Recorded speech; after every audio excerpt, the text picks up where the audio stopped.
Higit sa 200 kadiwa stores ang naitatag ng Department of Agriculture sa bansa na nag-aalok ng tig 20 pesos na bigas.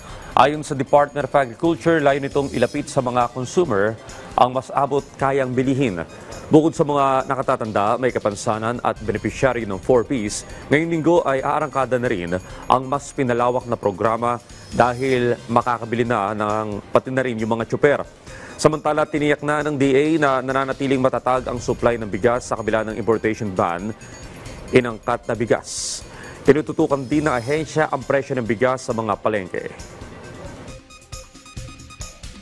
Ngayong September 16 ay sisimulan naman natin o yung gaganapin natin yung initial rollout ng pagbebenta ng murang bigas, itong 20 pesos sa ating mga jeepney at tricycle drivers, pati na rin sa mga operators. At meron tayong 5 lugar kung saan ito magiging available at ibebenta. Una, dito sa may Bureau of Animal Industry sa Quezon City, tinatayang mahigit sa 17,600 beneficiaries ang makabenepisyo dito. Sunod naman ay dito sa may Nabotas, PFDA area, about 1,000 beneficiaries.